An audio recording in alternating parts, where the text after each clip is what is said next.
thank you all for coming at such a short notice. We weren't sure whether or not we could have the wonderful Sky stroke Jane come talk to us today. Just a couple comments before we begin. I met Sky as Sky, not as Jane, about maybe 20 years ago, something like that. No, more than that. Much more than like that. 1987 or something, so it's almost 30, I think. No, more than that. Anyways, a long time, whatever it was. And we started, well, Sky was the director of Buddies in Bad Times. It was this very tiny gay, lesbian and gay, at that point it was only lesbian and gay,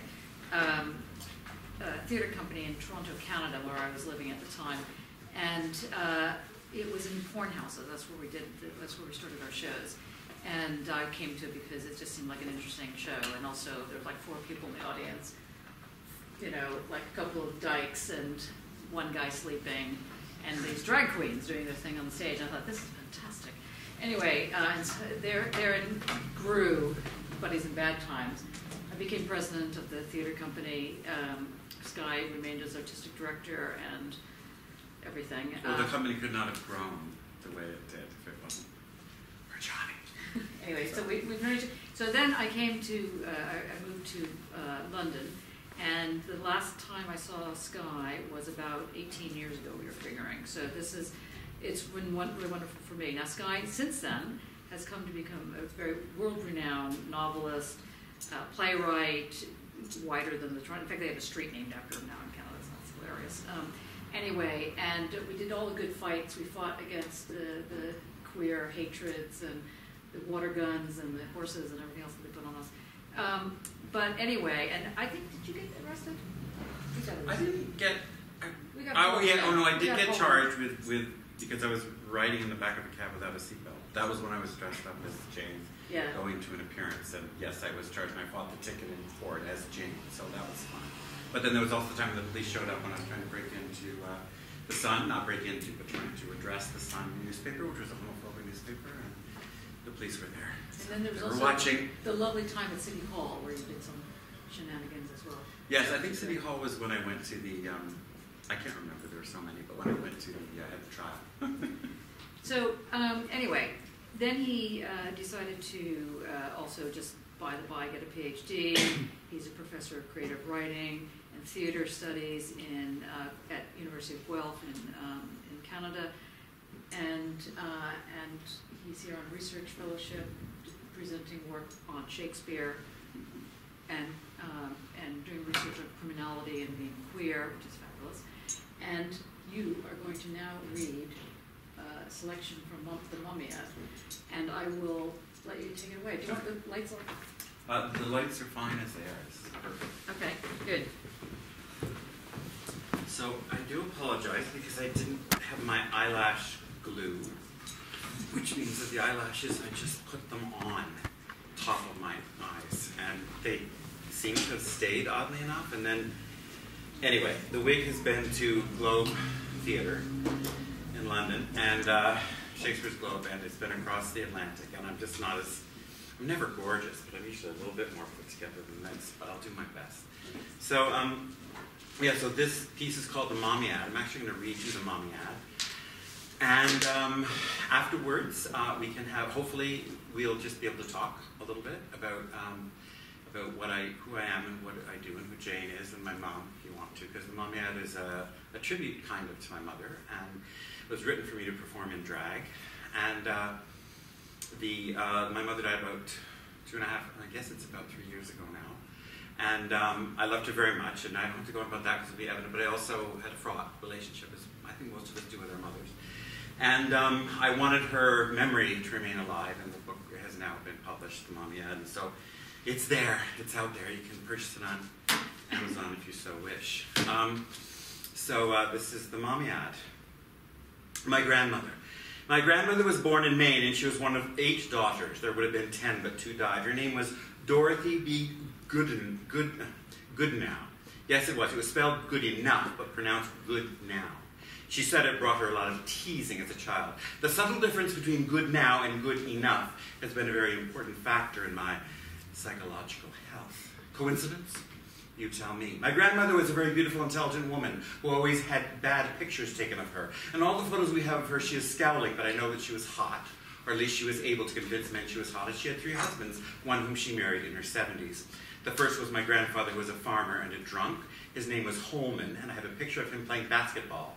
He has very large ears and looks very sexy in his shorts, but I think he would be insulted me saying that. According to my mother, my grandmother was an evil woman who ruined her life. I never spoke to my grandmother about it, so I don't know her side of the story. It all started when my mother was illegitimate. It was never quite clear whether my mother was born in 1930 or 1931. After my parents were divorced and before my mother went to the hospital for the fibrous cyst in her womb, my grandmother came to stay at our house in Don Mills, and she asked my mother, she and my mother had a horrible fight about the year of my mother's birth, which would make sense to me. I mean, how could that be in question? But indeed, it was in question, because if my mother was born in 1930, that meant she was illegitimate.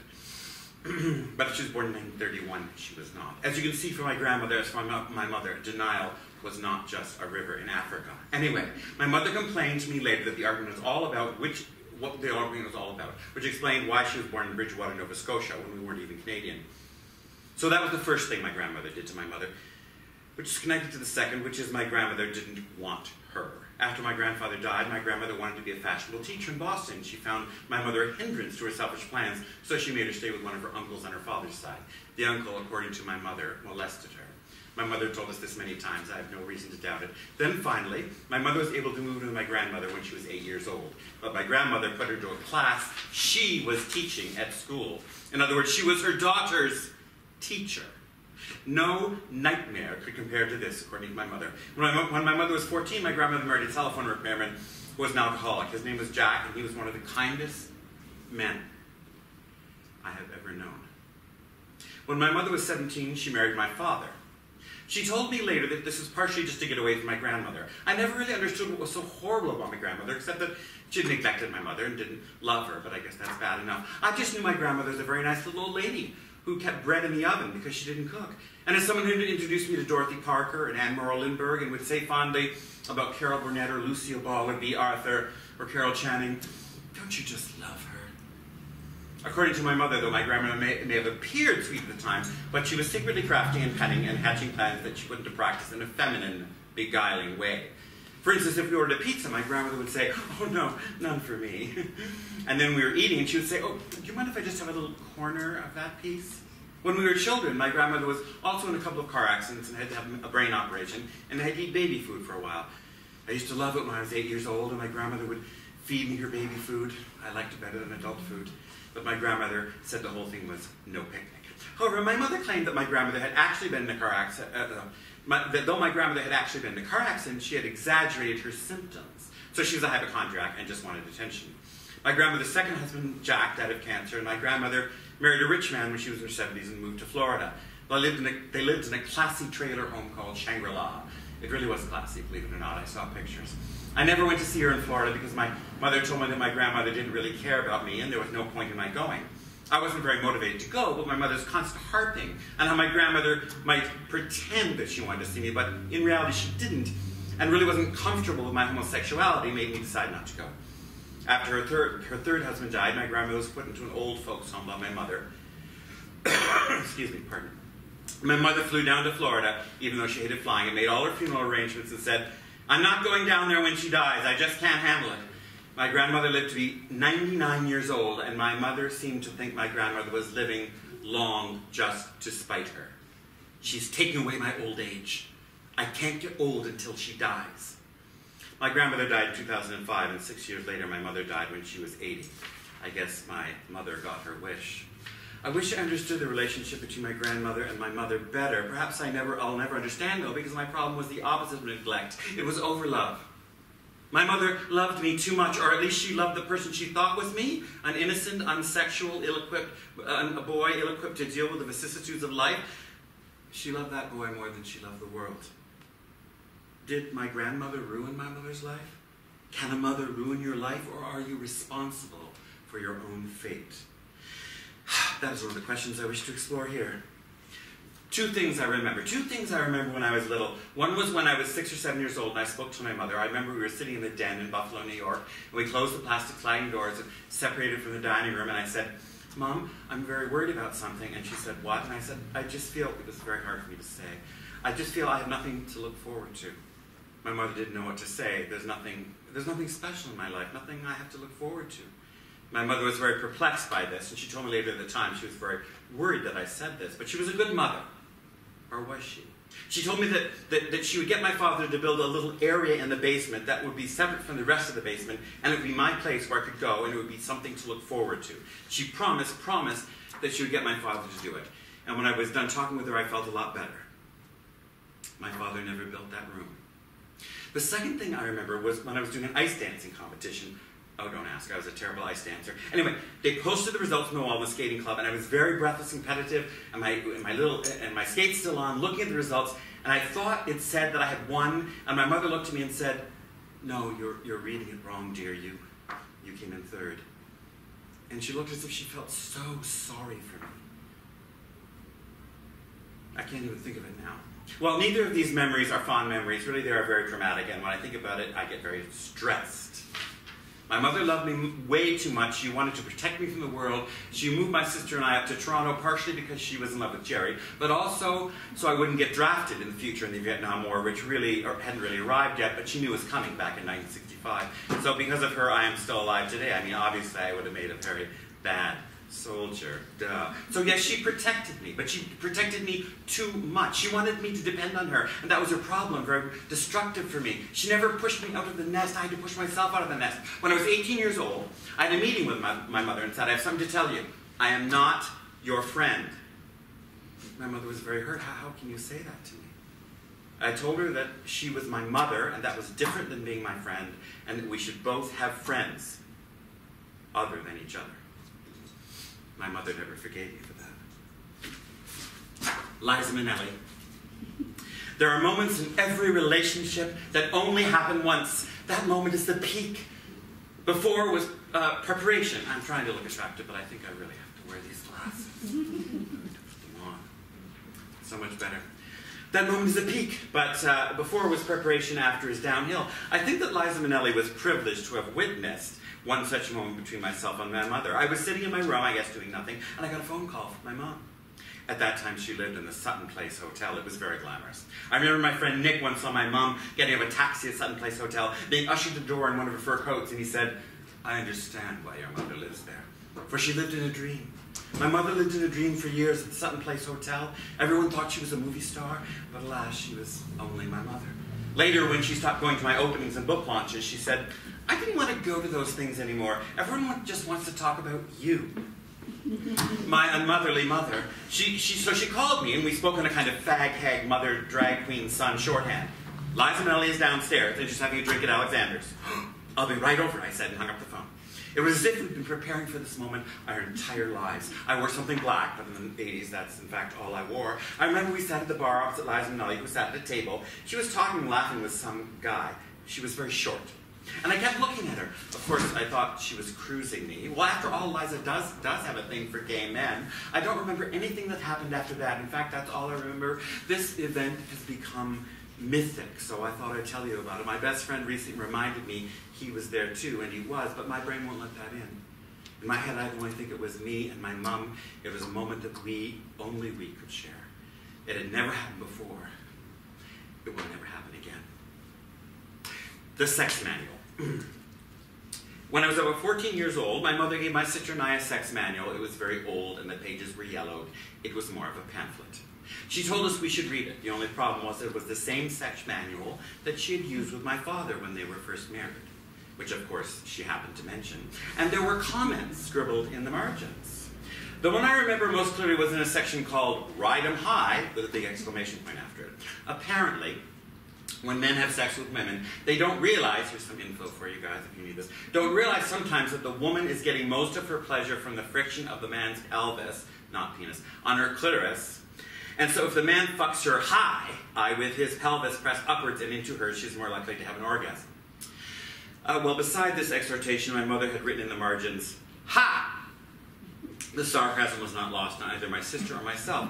That was not the only lesson she gave us about sex. My mother also told us how horrible my father was in bed, and she told us in detail. I won't tell you because my father's still alive and I don't want to hurt him, and I think these things are subjective anyway. I remember once my friend Ken and I had sex with the same person, well, at different times, and I was like, oh God, Ken, the guy just wanted to lick me up. The guy wanted to lick me all over from head to toe. I thought it was so boring. Really, said Ken? That's what I loved about him. Yes, sex is in the eye of the beholder, like beauty. It is completely constructed, and one person's good sex is another person's nightmare. Then there were the hamsters. We always used to keep hamsters because I was allergic to dogs and cats. In fact, one of the most traumatic early moments of my life was when I had to give up my dog Snoopy due to allergies, but I got over it. So we had hamsters, which were dull, but we tried to make the best of it. One day my mother said, we're going to get our male hamster and our female hamster and then put them in the cage and watch them mate, and then you'll learn about sex. So we went down to the basement where we kept the hamsters and dutifully sat opposite, waiting for the fabulous mating to happen. It was horrible. The female hamster attacked the male hamster and almost killed him.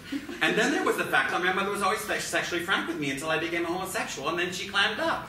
Although there was one time just before she died when she started talking about blowjobs. God knows why. I was really proud of her. She said, I never liked blowjobs, except for Jerry. I think you really need to be in love with a person in order to give them a blowjob. Well, I appreciated my mother's sentiments, but this is one way in which we are completely, nay, entirely different. So after hearing all of this, you may think that my mother made me a homosexual. And if you think that, I can't tell you how mad it makes me. And it's not about it being someone's fault. It's not anybody's fault. I'm so fucking happy to be a homosexual. Honestly, I don't understand how you heterosexuals do it. I just look at heterosexual couples, and I go, mated for life and bad sex, and you're both going to go crazy with guilt and horniness for other people. How do you stand it? And no wonder you torture each other. So don't get the idea I would rather be a heterosexual. Or that it's anyone's fault. I mean, I was heterosexual for years until I was 30, and I had 3 major besides. So I've been straight. I mean, I'm straight, monogamy, bad sex, the whole bit. The reason I want you to know that is that no one is to blame for my condition. I don't have a condition, I'm gay, which in my view is 100 times better than being straight. Please don't think I hate straights. It's just my opinion. It's what's right for me. I know you're looking at me thinking, he's sitting here in a dress, he's like 60 years old, and he can't stop talking about his mother. He's fucked. I know you think I'm fucked, and you think it's her fault. Well, I'm not, and it's not her fault, even though she always thought it was. This is not an Alfred Hitchcock movie. I'm not a crazed psychotic killer who has to dress up like my mother and kill people. I'm just a very feminine homosexual. And all this has nothing to do with my mother. And I'm really going to get angry if you think it does. Seriously, come on, come on. My mother was dominating and sexually inappropriate, but a lot of mothers are like that. I mean, I remember my friend Matt had a mother who used to take off her bra all the time in parties and wave her tits around. And Matt was mortified. Oh, Mom, please don't do that again. And she was sexually inappropriate, totally, incredibly dominating, and Matt turned out fine. I mean, he's married. Isn't that what heterosexuals think make you a success? I tell you what my mother used to say to me when I first told her I thought I might be a homosexual. I wasn't coming out, I was just floating the boat.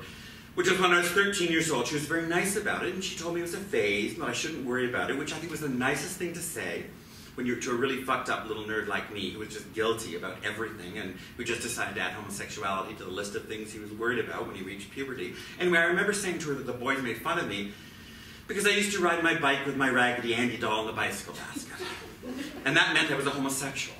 And my mother said that other boys probably wanted to ride with their Raggedy Andy dolls in their bicycle baskets. The thing was they had the same feelings I did, but they were just afraid to show it. Well, thank you, Mom, for telling it like it is. I just know there's a bunch of you guys out there who would love to be sitting up here in a dress like me talking about your mothers. But you can't do it because it wouldn't be dignified or manly. So you see, I'm going to have to do it for you. The kiss on the stairs. I was 12 years old and we were staying in a house in Toronto for the summer so my sister and I could take figure skating lessons. At least that's what we thought. It was a dark wooden staircase in one of those old brick houses in East York that had a big overhanging porch and got no sunlight during the day. I didn't understand houses like that. In Buffalo, we'd had a big Dutch colonial house made of yellow planks with French windows that sunlight poured in. Not here. Anyway, it was late at night, and I came downstairs for a glass of water, and I saw my mother standing in the stairway, and she was kissing a man who wasn't my father. I didn't know what was going on. I just ran upstairs. My mother followed me. I told her I didn't understand why she was kissing a man other than my dad. She said, "It's okay. Your father knows about this." Somehow, that didn't make sense. I mean, that did make me feel better. I didn't know how to describe what I was feeling, but I'll try. It was like something was breaking inside me, cracking. The old order that I knew would never be the same. I didn't know why Dad would let Mum do something like that. Later, when my parents were divorced, my mother, sister, and I moved out of the Dutch colonial house in Buffalo and to a townhouse in Don Mills, Canada. It's a very good neighborhood, said my mother. You see, I had to choose between getting a big house in a lousy neighborhood or a little house in an excellent neighborhood, and I wanted you to have a good school. Again, I wanted it to make sense, but it didn't. I looked at the toilet. It had a plastic toilet seat. At home in Buffalo, we always had a porcelain seat. I said to my mother, at home, we didn't have a plastic toilet seat. Can we get a new one? Of course, she said. We never did. Jerry Kelly. Jerry Kelly worked at Jack Fraser. Jack Fraser was a men's store. Jerry Kelly bought shirts for the store. He usually wore a very nice shirt himself, and a suit and a snappily colored tie. He had a big red Irish face and was what they used to call barrel-chested. Jerry had 6 boys, and was Roman Catholic, and was married to, I guess, a nice Catholic lady. My mother was in love with him. In the evenings, they used to sit in the living room and drink and smoke and listen to Satin Doll, usually by Ella Fitzgerald. It was their song. I would be sitting up in my room playing the cello. Sometimes Jerry would call me down and say, I want to talk to you. I was irritated because he interrupted my cello practice. You really like the cello, don't you? I would say that, yes, I did. Well, I want you to hear something, he'd say, and he'd play Satin Doll on the record player for the 1000th time. I want you to listen for the cello. I listened. Do you hear it? Jerry asked. I couldn't hear it. I smelled awkwardly and went back to my room. They both seemed to think this was very funny. Jerry and my mother carried on their affair for many years, and then Jerry got a second girlfriend, so that my mother became something between a wife and a mistress. That is all the obligations of a wife, but none of the advantages. For a while there, Jerry had 3 women, his wife, my mother, and his floozy. Then he died of a heart attack. No wonder. This is love. She had recently been seeing a psychiatrist because she hit her head while doing an ice dancing competition. When she was lying on her back in the psychiatrist's office recovering from a concussion, the psychiatrist said, be yourself, and you can have everything you want, and your husband doesn't understand you. At this point, my mother also found her favorite song, Pass Me By Peggy Lee. It was her anthem. And then she found Jerry. Jerry understood her. They were on the same wavelength and cut from the same cloth. They were kindred spirits. They had a very special connection that no one would ever be able to fully understand. Even though he was married and had approximately 500 children and was a devout Roman Catholic, would never leave his wife for her. My mother was still, in spite of all of this adversity and difficulty and enthralling opposition from the powers that be, i.e. even God, very much in love with him for the rest of her life. When she died, her best friend Carol would say, I hope you don't mind me saying this, but I think Jerry was the love of your mother's life. Duh. It was like Romeo and Juliet or Tristan and Isolde. It was like something out of a movie. My mother was Susan Hayward in Back Street. She would kiss Jerry in the doorway and then turn to us and say, this is love. Children, she would say, gathering us around her after Jerry had gone. I'm so glad you've had the opportunity to view this, a real loving relationship between a man and a woman. The relationship I had with your father was an awful bad relationship because he didn't understand me or let me be who I am. The relationship with Jerry is a real relationship, and it's very good that you can watch it and see how 2 people are really in love with each other act together. But then there were some nights when Jerry didn't come. My mother would be on the phone with one of her friends, and then she would go down to the kitchen in her bathroom and make coffee and cry. And I would hear her crying and ask her what was wrong. Oh, nothing, she would say tearfully. Other times she would rail against Jerry and her situation. Why didn't he call? She would say, the least he could do is call. How much trouble is it just to pick up the phone? Yes, it was big and it was special and mystical, and it only came by to visit once or twice a week, and it got drunk in the living room and only had eyes for her, but couldn't leave its wife for her. But this was true. This wasn't fake. This wasn't marriage. This wasn't obligation. This wasn't protected by the thin hypocritical veil of societal convention. This was something secret and torturous and passionate and unbearable and ecstatic and beyond reason. This was love. My mother's vagina. My mother had a hysterectomy when she was 40 years old, approximately. She went to the hospital because the doctors had diagnosed her with fibrous cysts in her womb, so she had to have them taken out. When she was in the hospital, my grandmother came to take care of us. She made us turkey for Thanksgiving, but after it came out of the oven, all the skin fell off. It was very embarrassing for us and for my grandmother, and I guess it would have been embarrassing for the turkey if it had been alive. Also, when my mother was in the hospital, I snuck into her room to read Numbers by John Recchi, because I was interested in the dirty parts. And it had a sexy picture of a naked man on the cover. This was homosexual pornography. Why was my mother reading this? When my mother came back from the hospital, she cursed the doctors. Those assholes gave me a hysterectomy. Can you believe it? Well, how did it happen? They just went right in and thought we might as well take it out. My mother was really pissed off. Not that I'm planning on having any more children, but I would like to have made that decision for myself, God damn it. She paused. And on top of that, they put me under the anesthetic. They pushed my bed into the hall, and I could hear the doctors talking. The ones who were going to operate on me, and they were cracking dirty jokes. Like that's what I wanted to hear before they removed my fibrous cysts. One day, just before my mother went to the hospital, I had to go into her room and get something, and she was asleep, and the blankets in the bed were pushed off, and her nightgown was pushed up, and there was her vagina just lying there between her legs, all open and bloody. It was horrible. I was very traumatized. I didn't think I'd ever recover from seeing it. I remember just before my mother died, I went to visit her, and there was an East Indian woman in a hijab cleaning up her poo, and I came into the room by mistake before she was finished, and I saw my mother's vagina again by accident. It was hairless and red. It's almost as if my mother's vagina wanted to remind me of something or just say goodbye. The lady was handling my mother like a limp doll as if she was already dead. My mother would make no objection, just moan now and then in an irritated way. When I saw it, I thought, that was the vagina I came from. I remember what my mother always used to say. When he was born, he was only 6 pounds, and the doctor said he could tell from his bone structure that he was going to grow up to be a very big man. I couldn't believe it, but as you can see, he did. But all of this has nothing to do with me being homosexual. My mother and other women. My mother didn't like women except for a very few. She would talk about it quite a lot. I don't know what it is, she would say, but women and men are intimidated by me, especially women. I think it's because I'm both attractive and smart. My mother was never shy about singing her own praises. When we joined the Unitarian Church, my mother didn't think she would make any women friends. They'll all think I'm after their husbands. I'm the 13th dinner guest. I'm the toxic divorcee. I don't want their stupid husbands. I just want Jerry. But I know I make them uncomfortable. And she was certainly not going to stop being beautiful just because it intimidated other women, and men too for that matter. They think I'm a bitch. Well, fuck them. I'm not necessarily a bitch just because I know what I'm doing. It was her arrogance that attracted me the most. Yes, I was attracted to her. My mother knew this. I remember she used to dress up in leotards and do exercises in her living room to music. And when I'd come to visit her in one of those fashionable apartments, either Sutton Place or Thorncliffe Park, she'd answer the door all beautiful and breathless and sweating.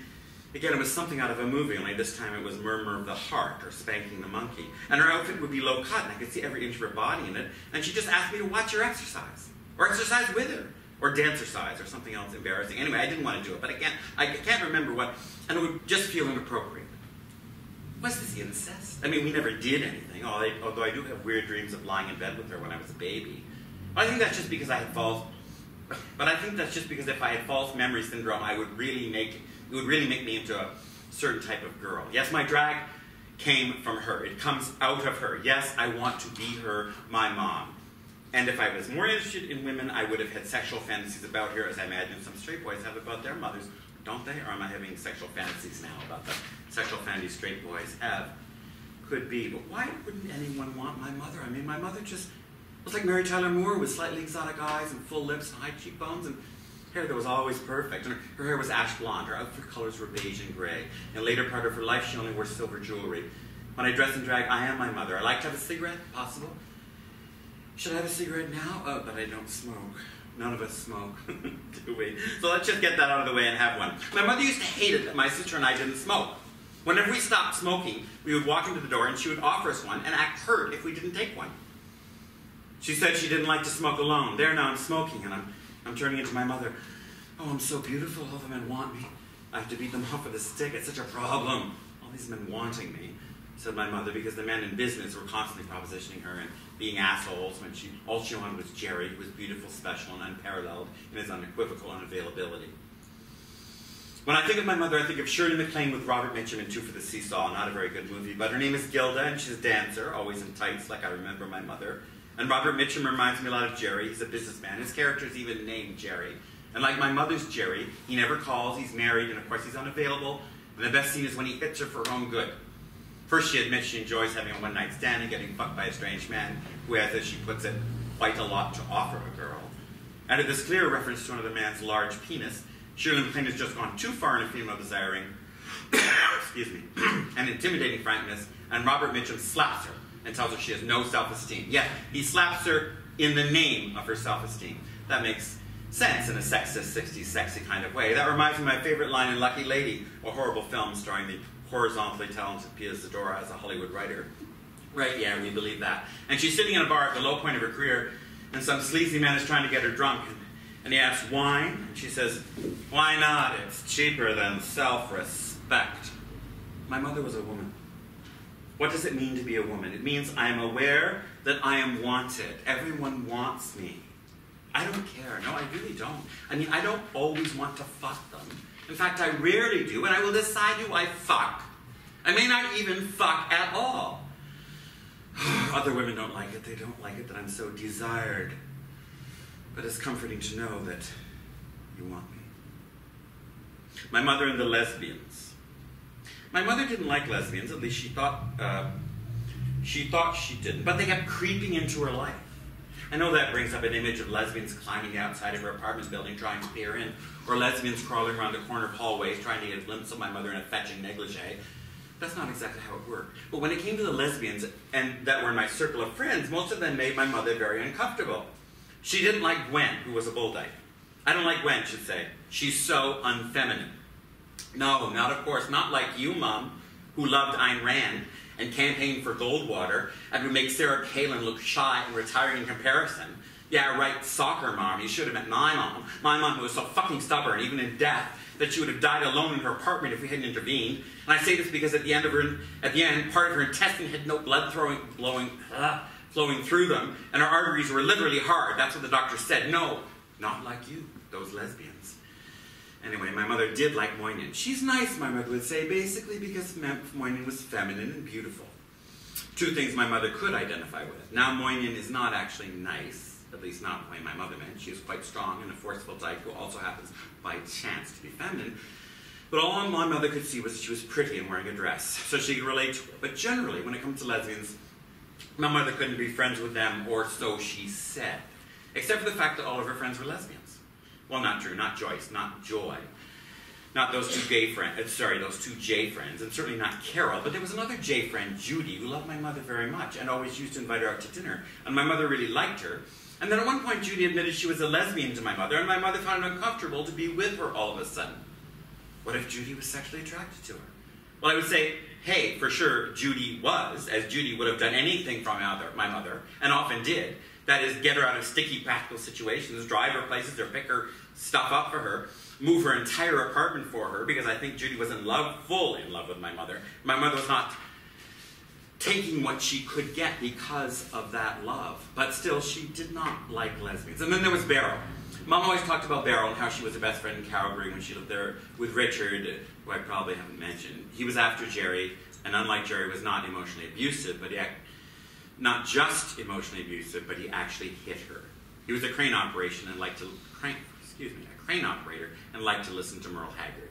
Mom had to go where he went, which was basically wherever they used very tall cranes to build tall buildings, which at one point was Port Elgin, Ontario, and another time was in Calgary. I don't have much to say about Richard. He wore those glasses that change color with the sunlight, but I think it was during the days of the early technology of them, which means it looked like he was wearing dark glasses all the time. What was he hiding? God knows what. So there's my mother in Calgary with the abusive Richard, which I guess gave her lots of time to make friends with Beryl when she was not enjoying Richard being as emotionally unavailable as only a drunken, abusive crane operator can be. Mom said Beryl was a businesswoman just like her and very capable and funny and smart and just everything she wanted in a friend. When I finally got to meet her years after my mother moved from Calgary and Beryl came to see her, I walked through the door of my mom's fashionable apartment in Thorncliffe Park, and there was Beryl, wearing a muumuu, sitting at the end of the couch with her feet up on it, kind of hugging the arm with a drink in her hand. I'll never forget the image. And to my utter surprise, Beryl was a man. No, I say that guardedly, but this is the time of transgender and transsexual and shifting sexualities and all that stuff. So I guess I'm being somewhat facetious when I mean she probably had a vagina like my mother, but she was a man with a vagina. She was very large and not particularly attractive in the traditional feminine way, with a short haircut and very hardy. And all these qualities add up in my books to being a butch lesbian. She was very loud, very expansive, kind of like a very butch Kathy Bates, if you can imagine anything so masculine. And she was very warm to me, but I think she caught on right away I was onto her. This made her uncomfortable. I mean, I kept thinking, this is no woman friend. This is a man with a vagina, and he is madly in love with my mother. I'm sure Beryl could read it all over my face. And even in her final years, my mother had a lesbian friend. I have no proof she actually was a lesbian, unashamed. I don't even know her name. Perhaps my sister would know. Anyway, this woman was in a wheelchair and lived in my mother's seniors apartment building, and my mother figured out as she began to get ill and could not leave her apartment, that this woman was devoted to her and would do anything she asked. So my mother would ask this woman in a wheelchair to go to the store for her and buy her packs of cigarettes, which this sweet dyke in a wheelchair dutifully did. I remember I met this woman in the hall once, and she said, "If there's anything your mother wants, you tell her to ask me." And she looked so sweet, very much like a retired NDP, lefty, human rights advocate, and I don't eat meat and I support the union sort of person, the very type of person my mother cursed in her better years when she first moved into the apartment. "They're all lefties on welfare," she said, "and they think I'm awful because I'm rich. I try to tell them I'm not, but they don't believe me." Oh yeah, as if my mother ever wanted anyone to believe she was poor. But even when my mother never liked lefties, she wasn't above asking an old lefty in a wheelchair, who was probably another lesbian in love with her, to buy her cigarettes. And let me tell you, in case you haven't noticed, that the irony of all this is certainly not lost on me. Loretta Young. My mother met Loretta Young in the elevator once. She was going up and Loretta Young was going down. My mother rode with her anyway. My mother said, "I couldn't believe it. She looked unrecognizable and like somebody's maid." Well, of course, Loretta Young was quite old at the time and probably hadn't anticipated being judged by someone as unforgiving as my mother. I remember Loretta Young used to have a TV show where she introduced dramas, and she would wear a gigantic puffed-up A-line dress like women used to wear in the 50s, like something out of Gone with the Wind, but designed by Chanel or Yves Saint Laurent. She always had a very big smile, did Loretta Young, but apparently that smile was gone when she met my mother. My mother was always very class-conscious, even though she was the daughter of a drunken farmer who died in a barn fire and a schoolteacher mother. I think my mother was pleased to know that she was better preserved than Loretta Young, and that indeed a farm girl could someday grow up to pass judgment on a movie star. Life offers us small consolations, and too few, so we must take them while we can. Coming out. I first came out to my mother in 1980. I was 20 years old. I decided to tell her first instead of my father because I figured that he would go nuts. In fact, my mother was very unhelpful on that topic. "It will kill your father. You know, you must be prepared for the fact this might drive him to suicide. He's a very depressed man, you know." In actual fact, it was the other way around. Though when I came out to my mother, she was very civil, there were certain unignorable signs that in fact she was more traumatized by the whole thing than she let on. Years later, she would say to my sister, "I don't blame myself for Sky being homosexual. I blame his alcoholism and the alcoholic homosexuals he hangs out with. They're all very unhappy people, and they make him that way." This, in my view, represents a pretty deep-seated homophobia. By the way, I'm not an alcoholic. I asked my therapist, and she said I was not. I mean, she should know, right? Whereas my father, well, after I told him I was gay, he went all traumatic on me and said, "You can't mention around me or Carol, his second wife," until I finally said, "Dad, I run a gay theater company. Everything in my life is gay, gay, gay. It's going to be tough not to mention the word at the dinner table." And he finally relented, and of course the sky hasn't fallen in. Nowadays he's very sweet and shows me novels where people say nice things about homosexuals. I really agree with this, he says. Telling my mother started out okay, but then I decided to take her to a restaurant in the East End. The Beaches was a trendy place, and my mother always liked trendy restaurants. She was hell to eat out with, though. I mean, that's when she got really pretentious. It's because she was a farm girl pretending to be a society lady. And restaurants were like the proving ground, the place where she performed her upper-class rich lady bullshit, which really had no basis in reality. Near the end of her life, when she was actually still leaving the house, I dreaded going out to eat with her if it wasn't her favorite place, and even then I dreaded it because she almost always was rude to the help. I say help because that's the way my mother treated the people who served us. Once we were eating at this fashionable Italian restaurant on Bay Street called Noodles. It was very modern. Everything was metal, and the waiter brought in wine and put it in a cooler. I wanted to pour some for myself, but my mother stopped me. "Let the waiter do it. It's his job." Then she proceeded to call the waiter over the table and berate him in front of me. "You're supposed to be pouring the wine for my son. You're supposed to anticipate the fact that his wine glass is empty and needs filling. What kind of a restaurant is it?" Etc., etc. I was so mortified. I would look at the nice waiter and sit to say, "It's not my fault my mother's a bitch." But of course I was a fully grown man, and there was really no excuse other than the fact that I was obviously bullied by my mother in most things, which of course I was. Excuse me. Anyway, when we first came out to my mother at 18, we were at this restaurant in the Beaches. I'm pretty sure it was an outdoor patio. Sorry, I wasn't 18, I was 30. I think I didn't want to publish. I was 30. When I was 30, that's straight, that's not in the book. And I'm pretty sure it was an outdoor patio, and the waiter who was waiting on someone was someone I thought I knew. I think it was Mika Barnes. Anyway, it was someone who I kept looking at him for some reason, just because I knew him, right? And because I thought I knew who he was. We had lunch, and I told her I was gay. I can't remember what she said at the time, but it was as if me being gay didn't matter at all. as if if there's anything my mother did not want was to be vulnerable or out of control in this situation. She just said something like, "Of course, dear, I love you and support you, and that's fine." It was great until we got in the cab. Then she turned to me and said, "Scott, there's just one more thing."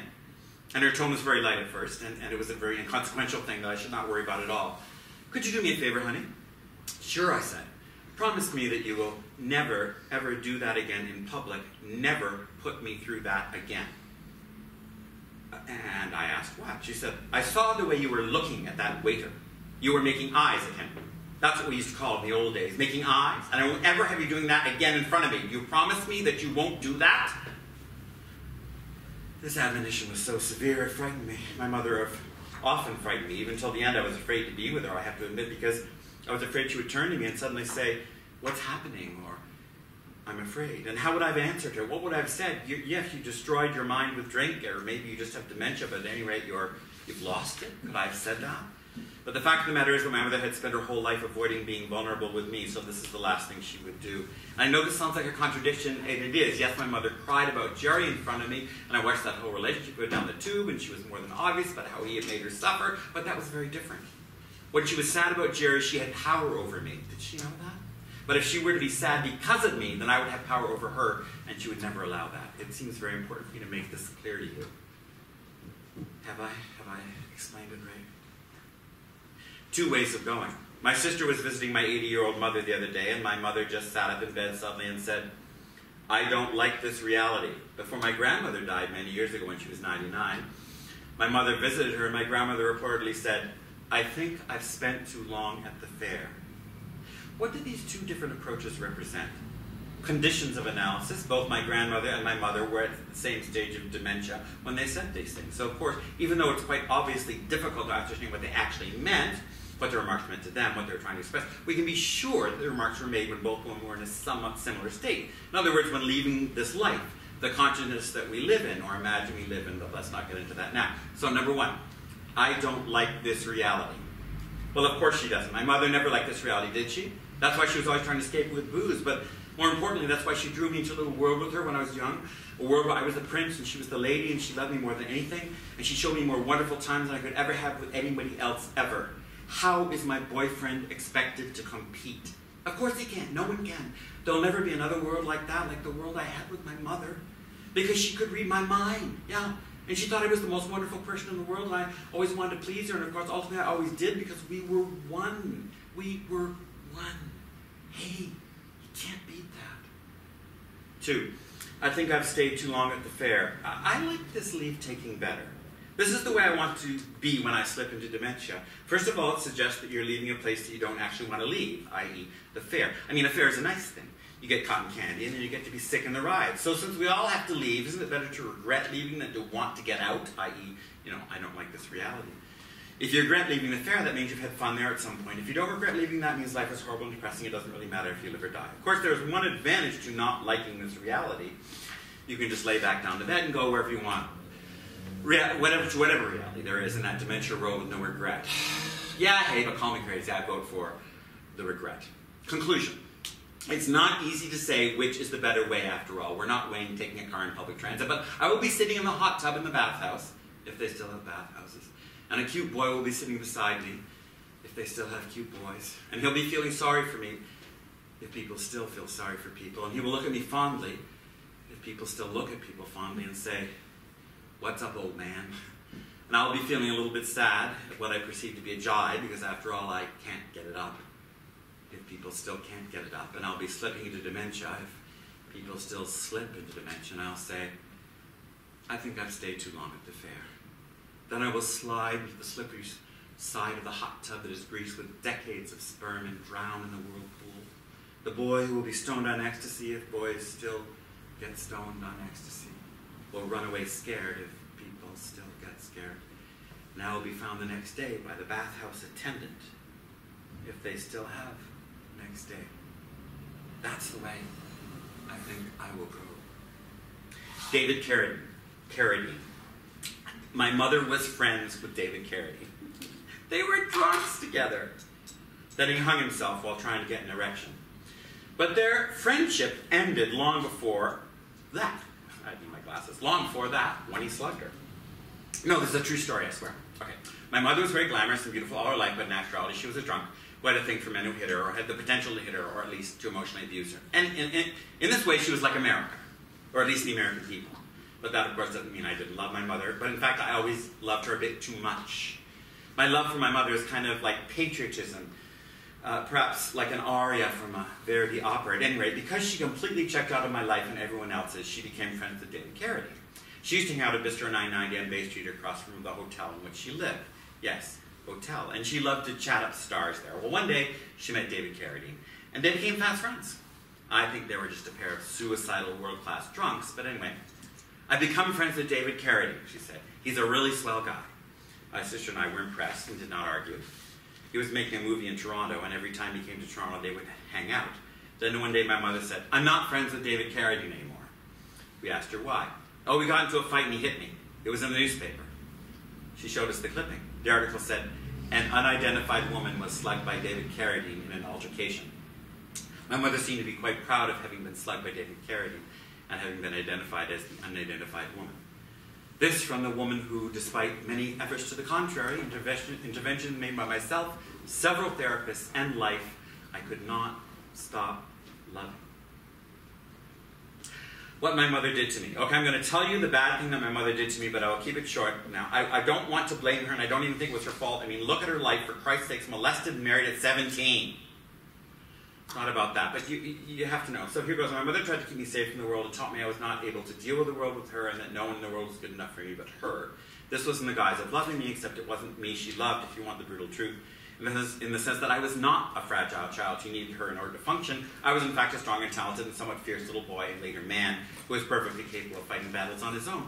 But the codependent mess she dragged me into led my life being torn apart by fear and anxiety and doubt. For much of my life, even though I have been able to achieve some really good things, I've had the Mary Tyler Moore syndrome and always believed I didn't deserve my success. I made two important breaks with my mother.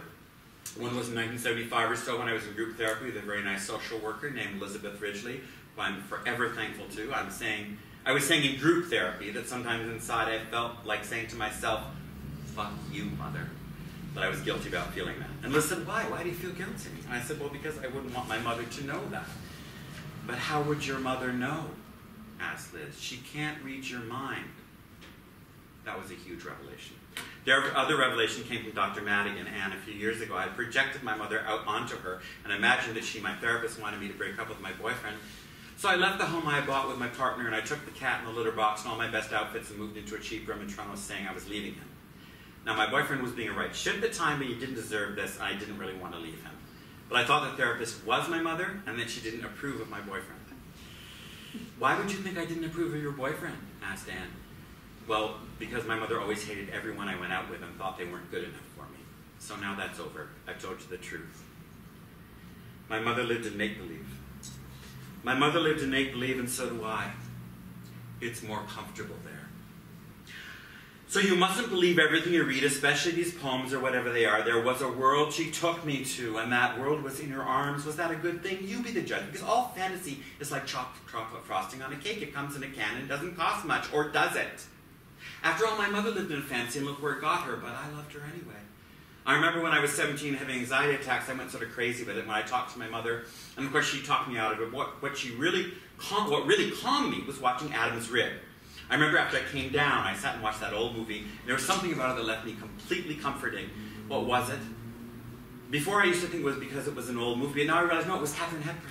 They were both New England girls, and both obsessed with their fathers. There was something about Katharine Hepburn that was my mother, and I think it was that she was beautiful and a businesswoman and smart as a whip, and she was a woman in a man's world, and all the men desired her, but she didn't want them. No, she wanted Jerry, the emotionally unavailable one, like her dad, like Spencer Tracy. But most of all, it was the way you knew if there was trouble, Katharine Hepburn would take care of it.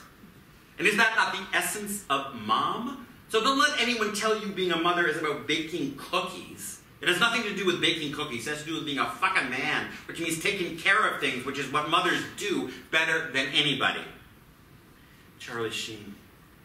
I think my mother would have really liked Charlie Sheen. She never knew him, but I can see them getting on like a house on fire in some Bistro 990 in the sky. Charlie wouldn't be a toothless, raving drug addict living with two models and trying to retain custody of his children. No, he would be over that. He He would have had all his teeth put back in his head, and he would just be an ordinary drunk ranting about a world gone wrong. And it would still be looking really hot, considering. And he and my mother would probably get in some really good fights and get kicked out of a couple of heavenly bars. And I can just hear her. She would say, there are only two men I really loved giving blowjobs to. One of them was Jerry Kelly. The other was Charlie Sheen. I am your mother. I am your mother. Watch me die. I'm going to be dying for quite a while now. It will start, in about 2005. You'll invite me to your house in Hamilton. I won't want to go there. I will buy you some cheap green patio furniture, and I hope that it will do the trick, and then you'll nag me, and so I'll finally decide to come. Then I'll ride the bus with you and resent it, and we won't talk much, and when we get there, I'll complain about the taxi ride. Taxi drivers are never good enough for me. Then when we get to your house in Hamilton, I'll just walk in and say not anything, and hardly look at anything. When you show me the drag pictures of you and your lover on the wall, I'll indicate that I would like to move on to the next room. Then I'll sit down in the kitchen, have a cigarette. Then I'll say, I think I'll go. And then you'll put me in a taxi and apologize for not going to the station with me, and I'll say, I'll be okay. Then I'll go back to Toronto, and after that you won't notice anything. It'll be very subtle. Sometime in 2007, I will tell you that I like Sudoku, and I'll ask you if you can bring me Sudoku books, which you will do, and for a while I will enjoy playing them. When you come over, you will find it difficult to have a conversation with me. You'll say things like, did you hear what Mayor Mel Lastman did? And I'll just simply say no and not be interested. Then before Christmas, I'll say, don't get me any books, anything but books or CDs. I don't want any stupid knickknacks. So I'll get you books, so you will get me books, but I won't read them. One day you'll come over to my apartment and you'll notice that there are a lot of notes on the dining room table, a lot of notes, just to myself. There'll be lists of things that I have to do and remember. You won't think much of it because I always used to write myself notes. Then one day you'll come over and mention something about the fact that I'm having a glass of vodka at 10 in the morning, and I'll be very resentful. I don't see what business it is of yours or what you're trying to insinuate. Or rather, I know exactly what you're trying to insinuate, and I don't like it. Are you turning into your grandmother? She was always calling me an alcoholic. Are you going to start calling me an alcoholic now? Well, no, then you better shut up. After that, I'll suggest we play cards, because I don't really like talking that much anymore. By 2009, we'll play cards every time you come, and I'll smoke a lot of cigarettes. You'll notice that gradually we don't talk about anything but the card game. I'm not interested in talking about anything else. You'll ask me if I want to see a doctor, and I'll say, lay off. Why are you trying to hurt me like this? And you'll say, Mother, I'm not trying to hurt you, but I'm just suggesting you go to a doctor. I'm your son, and I love you. And then my eyes will soften, and I'll say, I know, dear. And then I'll agree to go to the doctor, but of course I won't go. Oh, no, sorry. One day I do go, but it's not very pleasant because the doctor is obviously not interested in seeing me and says there's nothing wrong with me, and I go home and say to you, what was the point of that? After that, you'll notice I'm not taking very good care of my appearance, and I'm getting a lot skinnier. I find a favorite pair of blue pants I like. I insist on wearing them all the time. The TV's on, but I'm not watching it. You'll say, what's the movie? And I'll say, I don't know, something with Doris Day. Your father used to love her. I don't know why. She was so vapid. One day, for no reason at all, I will say to you, you know, I have this theory that your father was a homosexual. And you'll say, why are you telling me this now? And I'll say, I don't know, I just thought you should know. All the signs were there. And you'll say, I don't think I want to hear about this. And I'll shut up. That reminds me of the time you told me Cary Grant was a homosexual. Do you think I wanted to hear that? This will go on for a while. In 2010, my appearance will get, till 2010, and my appearance will get more and more disheveled, and my clothes will be sold with what looks like shit. I have no idea what it actually is. And your sister will get all concerned and want to wash my hair and ask me to put on clean clothes, and we'll fight about it. I wish your sister would leave me alone. Then you'll come and play cards with me some more, and it will seem very strange to you because all we do is play cards. And then you'll notice that the cards are very old and we can barely read them, so your sister buys me many packs of cards. I get very annoyed when you shuffle too much. Deal already, I'd say, and give you the eye that says, I'm your mother. You can't put one over on me. Your sister tries to take me out for a ride on the new scooter I bought myself, tell me to get around, but I don't want to go. Just because I bought the fucking scooter doesn't mean I have to ride it. Then I start to fall down. It's late at night and I've been drinking, and one of the attendants in the seniors building I live in will find me and phone your sister. They'll take me to the hospital, and I will stay in the hospital for a week, and I won't be able to drink booze or smoke cigarettes. But they will have a nicotine drip, but I'll still be cranky. At one point when you come home and visit me, I'll look up and say, what's that? And you'll say, it's a cupboard, Mom. And I'll say, oh, I didn't know what it was. Then I'll go home, but I will start not getting out of bed, and you will come and visit me and sit beside the bed and ask me why I'm lying in bed all the time, which is a stupid question, because I want to. You will decide to get a personal attendant for me, and she'll come in the mornings, and I won't like her at first, but I will start to tolerate her. I like ordering her around. Her name is Pat too, and she's obviously not as glamorous a life as I have, and it's from another class. So after a while, ordering her around actually becomes necessary, and I can't do much without her. She makes me things I like: deviled eggs and scallops and English muffins with melted cheese. I eat these, and for a while I'm not so skinny. Your sister tries to get a therapist in to see me, and the therapist comes, but I don't like her. And you call me on the phone and ask me what was wrong with the therapist, and I say, I just don't like her, leave me alone. So you do. I only drink wine during the day, but at night I drink vodka, and on weekends Pat isn't there to moderate my drinking, so I drink a lot of vodka. I end up falling down on the floor again, and one of the building attendants finds me, and an ambulance comes, and they want to take me to the hospital, but I won't go. Then you, all by yourself, decide to phone the dial-a-bottle place and tell them not to send me booze. Jesus Christ, what gall you have. Who do you think you are? I haven't called you in 2 years. I haven't talked to you about anything for 2 years except cards. But I call you in and say, what are you doing to me? And you say, I'm killing myself with vodka. And I say, I know what I'm doing. Will you let me do it? And so you agree to let me have back my dial-a-bottle. And then after I get the dial-a-bottle back, I don't really feel like drinking anymore. I don't know. It makes me feel sick. Sometimes I have to sit up, and frankly, I'd rather lie down. I'd rather lie down all the time. Your sister gets a doctor to see me, and the doctor says, she's actually quite healthy, all things considering. I lie back down in the bed again. I certainly don't want to go through that ever again. I start to poo in the bed because I can't be bothered to go to the bathroom. I have to wear diapers now and pads to clean up. The attendants in the old person's building clean it up too, and at one point there's a big argument because I'm so messy, and who's supposed to clean up my poo? Christmas comes, you bring me presents, and I just look at them. I don't know what to do with them or why you would give me presents. That's nice, I say, but I think, I just don't get it. I mean, an ashtray with a kitten on it? So I just lie back down again. Then one day you come to visit me and you get the attendant to help me take my pill, and I lie down again. Then I suddenly say, what are you doing? And you say, I'm sitting here reading the newspaper while you're having a rest. And I say, good. Those are the last words I say to you. I hope you didn't take it the wrong way. You always just take everything I said much too seriously. For instance, once I told you to clean your room and you just cleaned it too much. You made it too clean. Anyway, after that one morning I wake up and I'm in pain, and this time the ambulance comes and I'm just too fucking weak not to go to the hospital. So I let them take me there. Lots of doctors come and see me and have conferences, and I don't see much of you, but I see lots of your sister who holds my hand, which is nice, but what's the fucking point?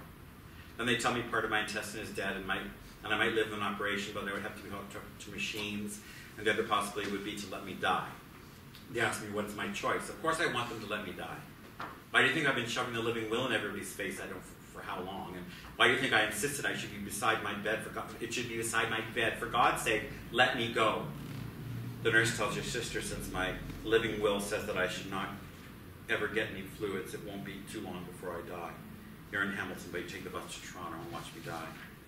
Your sister's already beside the bed holding my hand, but I'm unconscious. I have a tube going through my nose and there's shit coming out of it. It takes me about an hour and 40 minutes to die. I just lie there and you watch me. I lie there and each breath sounds so enormous, like it's coming from very deep inside of me, and it takes enormous effort.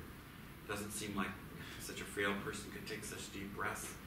My head is back and my mouth is open, and you look out the window and you see the reflection of me and you think, oh, that's my mother dying. But in fact, it looks like any person who is dying, because people who are dying all look pretty much the same. I lie there and I breathe, and finally it's a long time between breaths, maybe about 5 seconds. The second's about 5 times, then I stop breathing. Your sister starts crying. You just sit there. Then you call the nurse, and the nurse comes and takes a hold of me to check my pulse. Suddenly I move. It's very strange. Am I still alive? No, I'm dead. Must be an involuntary reaction. After that, I'm not sure what happened. In the dream, I'm sitting in a vast room. It's a restaurant with an older female colleague of mine, a professor. You're gossiping about something. Suddenly my mother walks in the room. She's beautiful, not old, not young. She strides over to me, cocky and proud. I'm not going to go on about what happened, she says. Suffice it to say, I'm here. She marches back to the table and takes a moment to straighten out what is on her head. Obviously, a wig. I'm suffused with joy, and I hug my female friend to ecstatic disbelief. I have to tell you, I say to my friend, crying, a few days ago my mother was on the verge of death. She was virtually dying, and now... Then I begin to realize that I'm about to awaken from my dream. I struggle not to open my eyes. It will not be over. Thank you. Now you have to clap.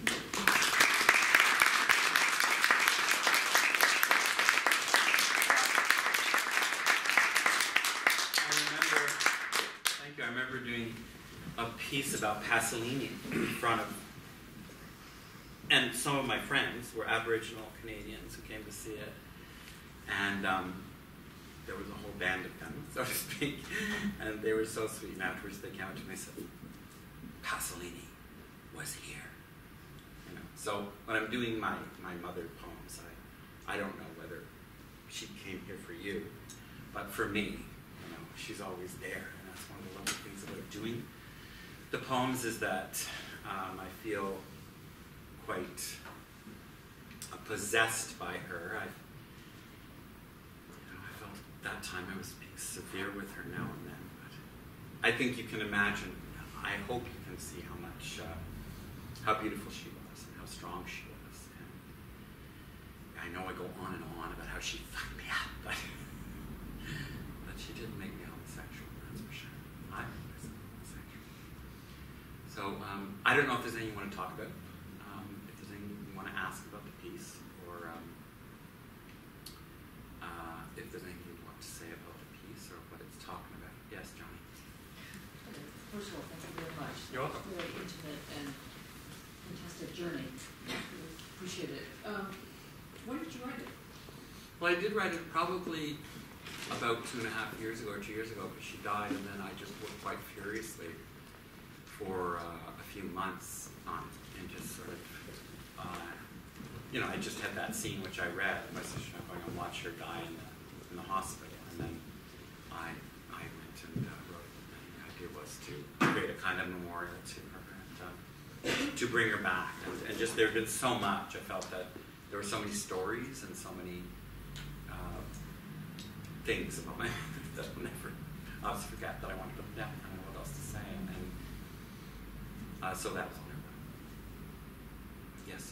I think it was very moving and Thank very you. honest. Thank you. Well, it was. I've got a son. Well, it's Very honest. Well, it's very. moving. Thank you. Well, there's and he just went, you know, I've seen people like touch people who die, and that was really, I mean, the whole what she described, and I in my purpose.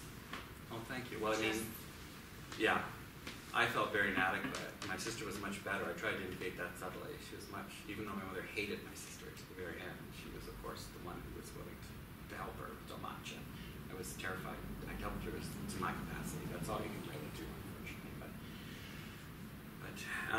But yeah, and it's funny because I have a friend in Hamilton who is a woman who has 2 kids, and she always loved the piece, and that really meant a lot to me. That she felt like I felt like she got some of the love, and that she as a mother, I think, felt like it didn't feel like I was, even though I take mother to task at times, I think she didn't feel, because I don't really talk about it. Maybe it's evident, but all my creativity comes from my mother, like whatever I have that's creative. And she encouraged that. I don't know if I talk about that enough, but I'm hoping it's a bit evident from the fact that I turned into her. But that was where I got a lot of joy of life. Because I didn't have any closeness to my father at all. He's very kind. Well, he's sort of a kind man. The jury's out on how kind my father is, but he's just not. He's an okay guy. My mother was the charismatic one, and the one who I really identified with.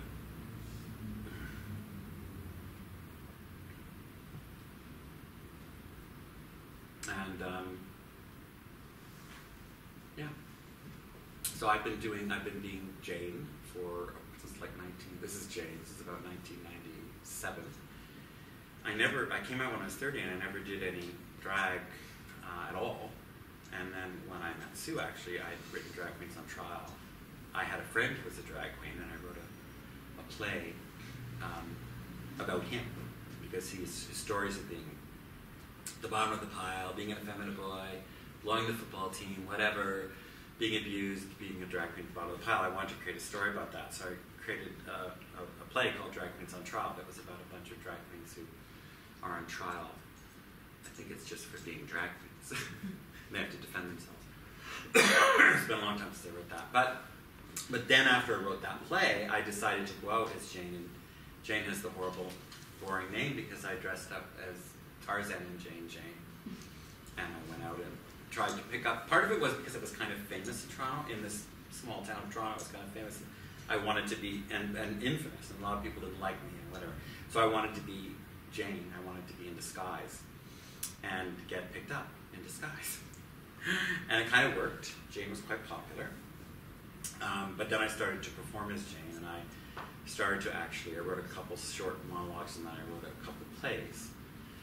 One of them, Lola Starbuild's Retreat Home, about a movie star and her abusive boyfriend, that I started. I remember I read it to Sue. Sue was one of the first person who heard that play that I performed in as Jane. For those of you that don't know that, Johnny and Sue are the same person. Oh, sorry, I keep calling her Johnny. This is Johnny. And I had lots of adventures as Jane. As I said, one of the political things I did as Jane was that I was going to a gig. I mentioned it.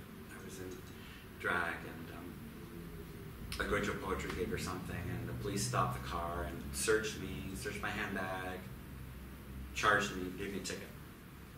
And I decided to fight the ticket, to go to City Hall and fight the ticket. And then it was very funny because I was charged with not wearing a seatbelt. And then the judge was very funny. And I had all these friends in the court, or I guess the friends weren't allowed to come in the courtroom, but they came to the door of the courtroom. And I had checked before because I thought I'm going to do this in drag. And then it was very interesting. I asked the lawyer, I said, will they charge me in contempt of court or something if I do this in drag? And they said, well, lots of people, men live dressed as women and whatever. You could be, they don't know who you are, what your history is, so they can't charge you in anything for coming to court in drag, so I did. And the policeman didn't show up. That was a mark against him. And then when it came, the judge finally went, gee, were you, where did you get this car? How did you get this taxi? And I said, well, what do you mean? He said, well, where did you, he was trying for, I said, I hailed it. What do you think? I would raise my taxi. And he said, well, because you hailed it like I said, yes. He said, well, you don't have to wear a seatbelt in a taxi. You only have to wear it if it's your own car. So I got off. And the headline said, Jane gets off. And the judge said I was a reasonable person. So I was very tactful, but accurate. And so that was one of the sort of, and then Jane used to go on various trips.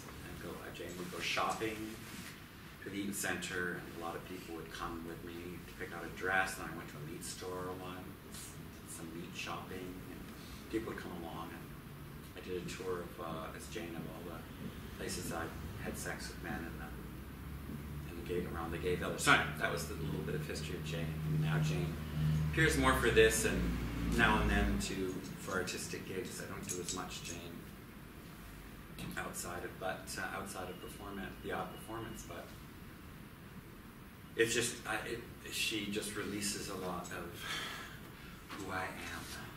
My vulnerability, my flirtatious. You've taught in drag. No, I've always drawn a kind of a line that some of the students. My students are very funny.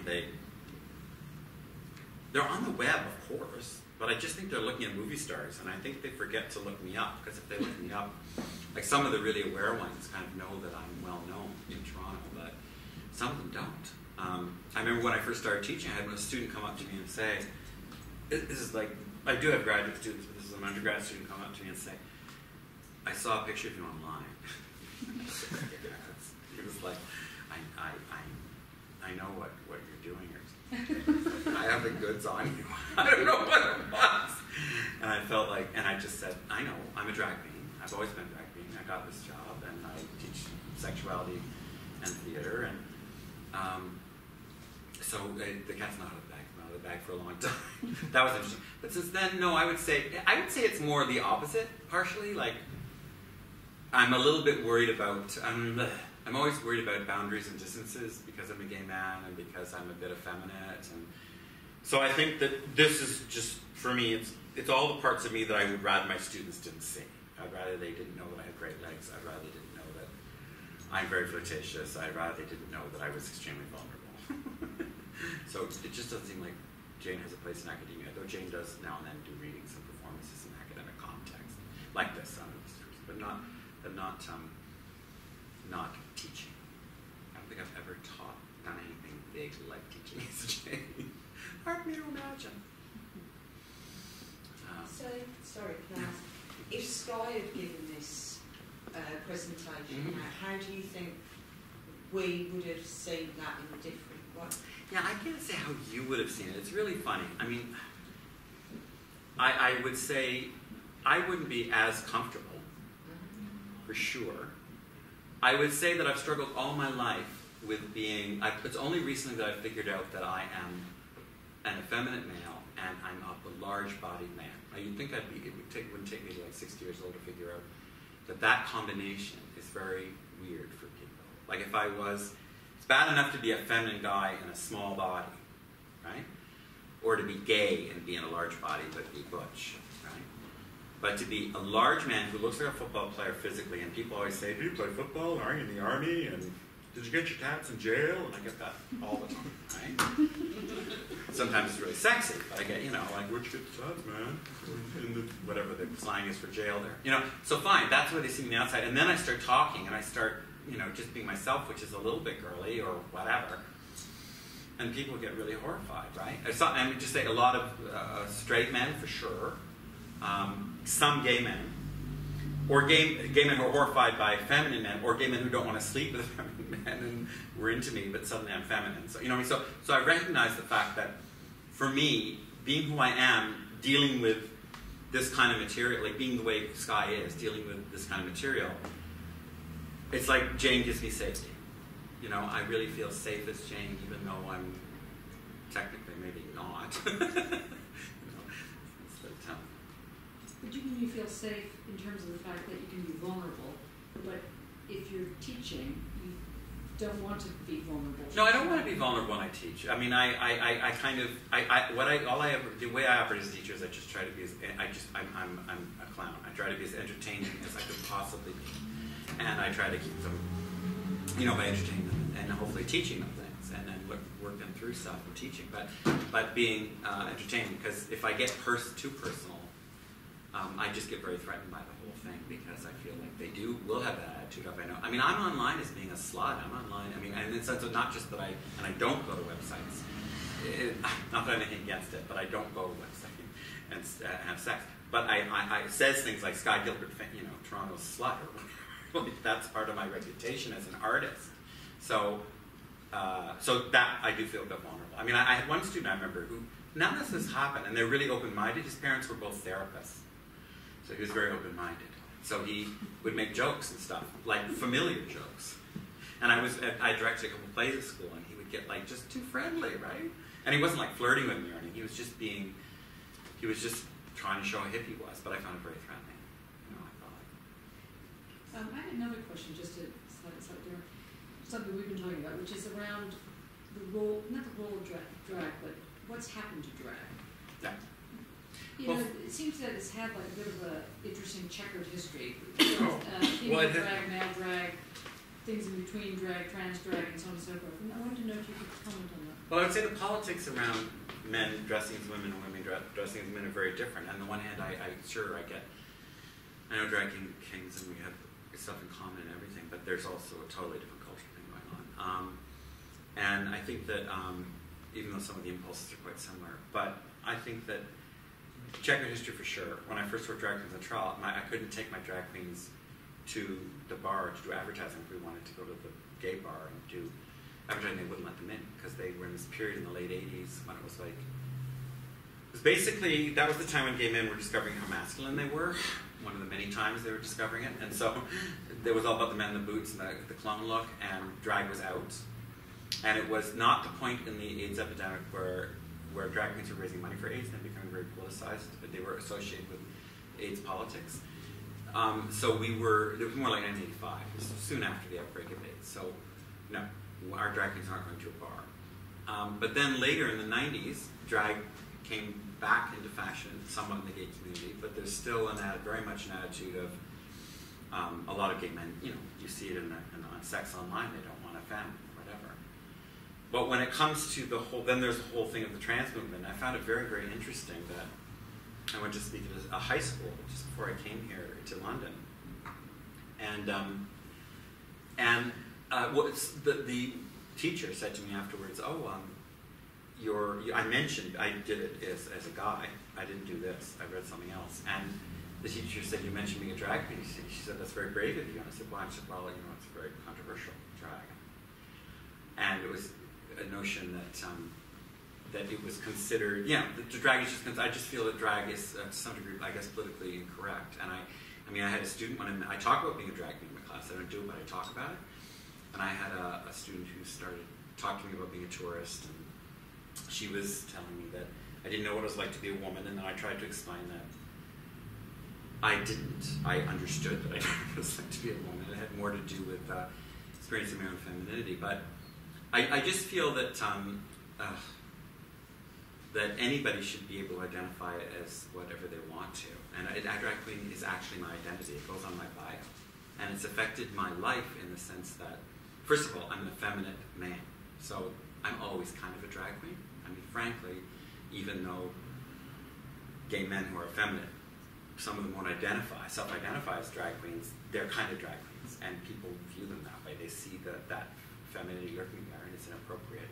I would say any kind of gender inappropriate behavior is what is dangerous in the world to people. In other words, you can be a trans person, as I know some trans couples who are totally invisible in terms of their previous gender is wrong, and they are adopting kids and are living in the suburbs, and they have they're not threatening anybody as long as they don't tell anybody that they were once born another gender. They're not threatening anybody. But someone like me, who's not even that effeminate, but effeminate enough, is threatening to people because we walk around with this. For some people, the body and the inside and the outside don't match. So I just think that the in-betweens are the ones that are really, for me, the trailblazers, the in-betweens on both sides, the ones who have a lot of both characteristics. And I'm fine with men who are masculine and women who are feminine, but I always find it very interesting, those people who are women who are masculine and women who are feminine. And they're the ones that are still, I would say, dangerous. In the trans community, they're dangerous. In the straight community, they're dangerous. In the gay community, they're dangerous. So, but I would say that, yes, there's some people who still seem to not get it, or they have this whole thing about, making fun of women, or, you know what I mean? And the beard thing, I'm not so fond of, the beard thing is fine, but I don't do it myself. Like I do drag that's, where I'm attempting to do beautiful. Even though it doesn't always work. But, so it's, and that's just my aesthetic, and that's what I like to do. But I mean, and I'm not, I don't think it's good when people walk around and say, it's bad that you've got thick breasts. It's bad that you're... I don't shave, by the way. This is all natural. I have no hair on my legs. So you know. The only thing that's fake about this thing is the tits. And the hair, I guess. But all of this smooth... Sorry, I'm getting much too flirtatious. We should compare. What? I do have women going, oh my God, they'll say something about shaving, or something about the legs, or they'll figure out I don't shave, and they'll be like, what? How come you don't shave? Or no hair on my legs, what can I do? God wanted me to be a drag queen. God is a drag. Can I ask you about ageing and how we imagine good deaths, cheery in queer communities?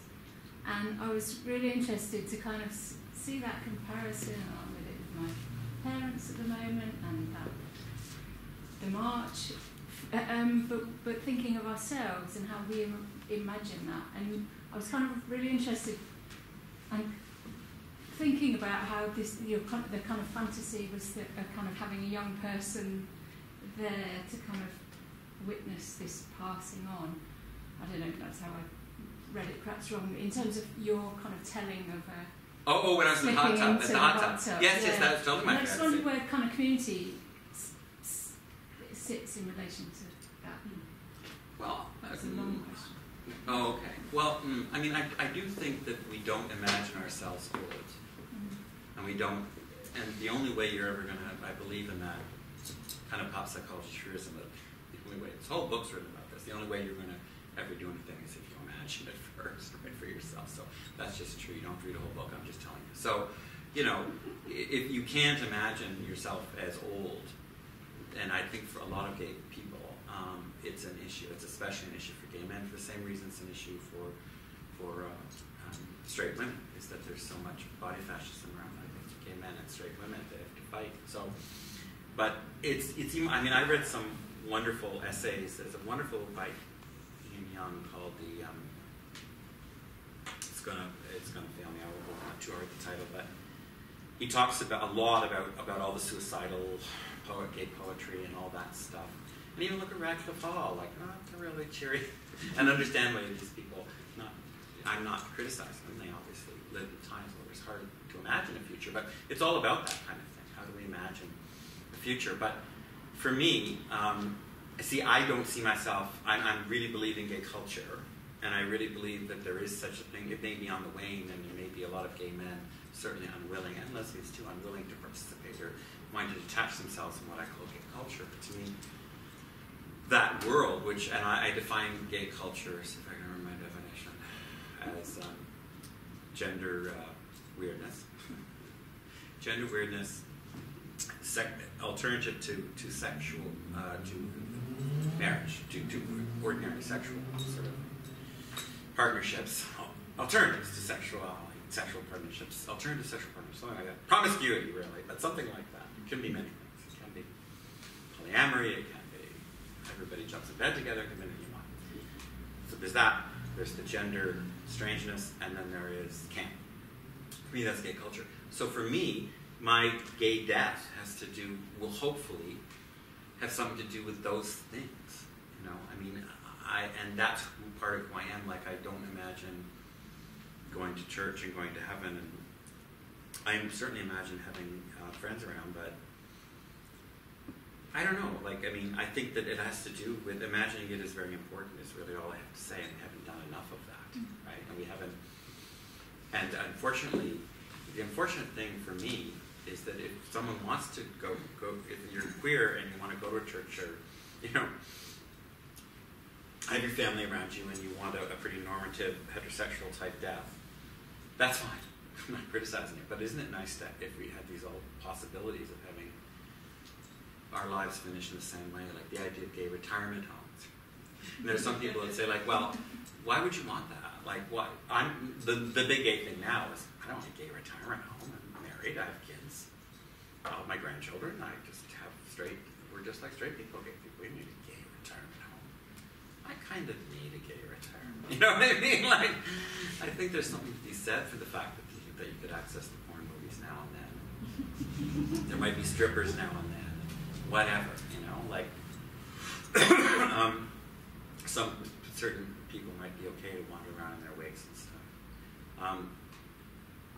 That's really the best answer. But yes, but it's very true. I didn't know what you were saying first, but in the poem, I totally imagine myself sliding down a tub, and because it does happen, people do die in sauna hot tubs. Everybody has a story who's ever gone to a steam bath. The night they found somebody in the hot tub. For me, it's always like, well, can't think of a better way to go, honestly. At least you're not at home knitting. At least you're not sitting in front of the TV set watching the 10th rerun of whatever, right? Another issue that made me think of two different things. But one was during the 80s when we were sort of hanging out together, HIV, AIDS hit Toronto, and a number of people were sort of at the forefront of promiscuous sex and pushing the envelope, as it were, and so on and so forth. And when people started dropping like flies, there was a whole kind of not celebratory, because that's too strong, but a lot of times we put pills in the cocktail glasses as opposed to cocktails, and there was a whole way in which people would envision the deaths because there were so many people that were dying, but they weren't older. Right. And now what I find interesting is that our community has gotten to the point of actually being able to get older. Yes. As a community, which in itself is that's a very good point. Interesting. We've never had that experience, really. Yeah, and I find that's, kind of a joy in a certain sense. My mother died about 2002 of lung cancer, and when she went into a sort of demented head, which she had her wig upside down and everything, it was like really crazy. And the doctors had come in and they said, do you want to go to hospice or do you want to die at home? And my mother was kind of out of it. She said, I have a choice of where I can die. And the doctor's like, yes, we have a choice of where you can die. Where would you like to die? Giving in the house or in the hospice. She said, well, I'd like to die in a family restaurant, which is a restaurant she used to always like to go to because she would have the menu there and this kind of thing. And it was such a wonderful answer, even though she didn't realize she was being wonderful. I mean, she just thought she considered it, like, yeah, that's really where I would like to die, in family restaurant. So we always try to deal with family restaurant in the sun. And I'm only mentioning that because I think that the whole culture obviously needs to shift around the question of death anyway, and to stop making it so not able to be talked about. Absolutely. There has to be some sort of jokes about it and some kind of humor that goes on. I mean, it's not a laugh riot, but I mean, there is something that goes on. And for me, my training was HIV/AIDS in the 80s, where there was a lot of camp that went on, and so it helped with my mother, and because we just sort of brought it into the thing. So I just wanted to that wasn't actually a question. I just wanted to mention that. My question has to do with something slightly different, which is that I know that your research, what you're doing right now for another set of plays and novels that you're working on is on criminality and being gay, criminality. Can you just say a little bit about that? Because I think that's also a whole other trope. I know you didn't talk about it, but... Well, it's interesting because I wrote a poem when I was here where I did the connection of, I tried to connect the two tropes. And the poem was, when did I first start feeling like a criminal? And it's all about kind of people observing me and me being kind of on display. And for me, when I was young, it was about me talking with my hands. So it was like people saying, you talk with your hands a lot when I was a young man. And like, trying not to sound judgmental, like, why is that? I don't know.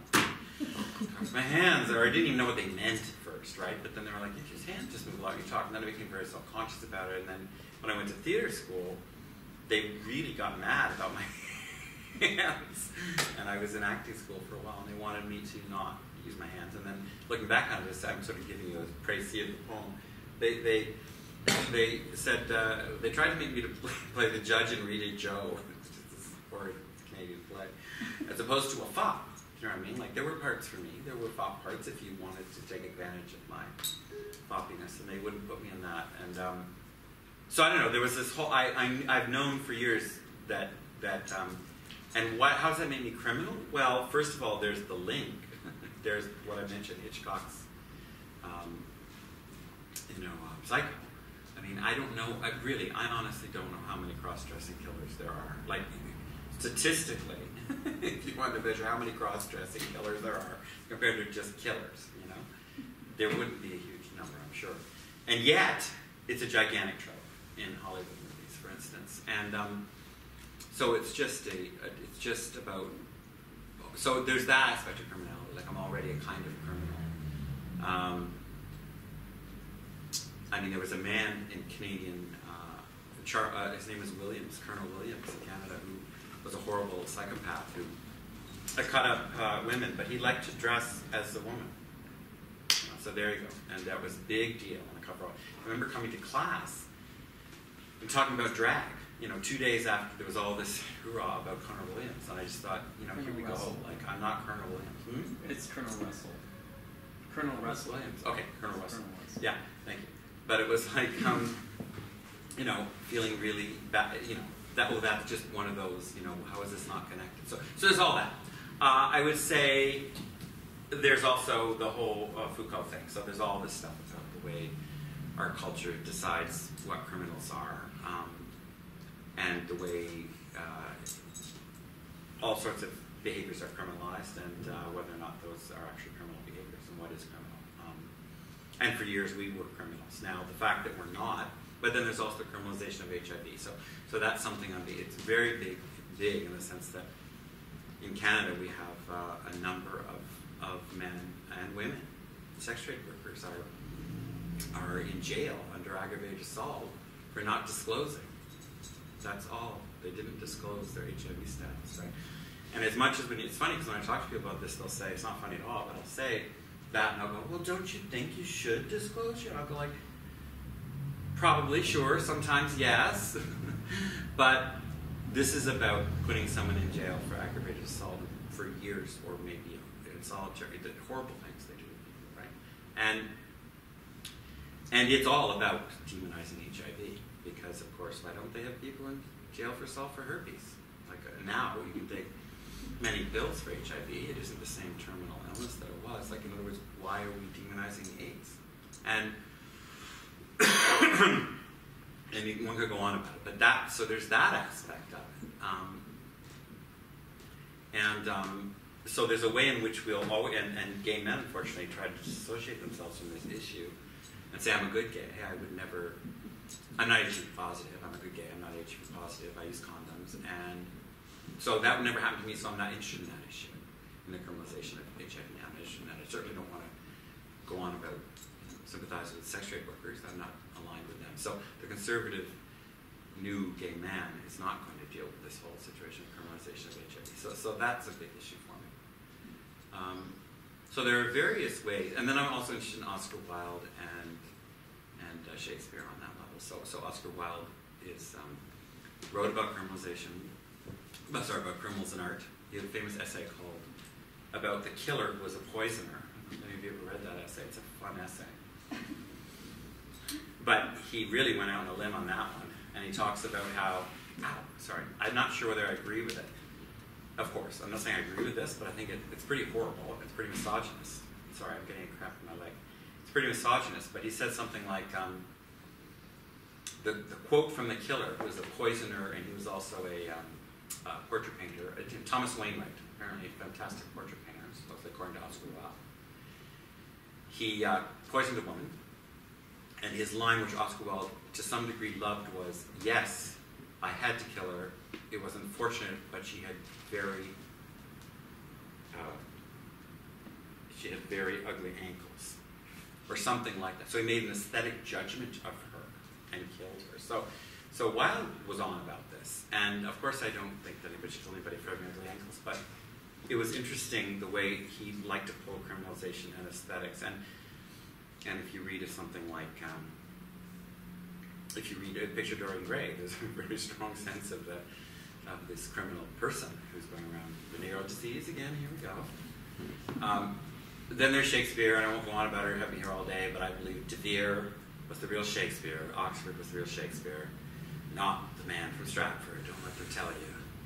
I don't think anybody here is probably very interested in Shakespeare, but De Vere was a nobleman, and he was bisexual, and he killed somebody, and he was a very dissolute character. And so for me, it's also about kind of the idea that artists are sometimes flawed, and they're sometimes homosexual, and that's sometimes the part of them which is not, we don't like to talk about. We like to somehow, we got to, it seems to be a period where we just like to see artists as good people, or wholesome people, or role models, or something crazy like that.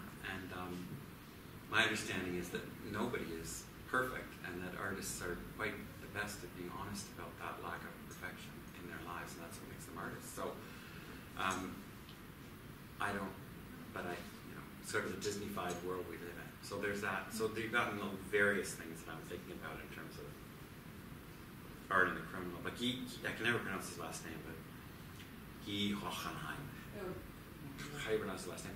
The very nice radical 70s, very ancient queer theory guy, talked a lot about gay criminality, the gay mind, how the gay, his quotes about in French law about the gay mind being, the homosexual's mind being a criminal mind, and how they're similar.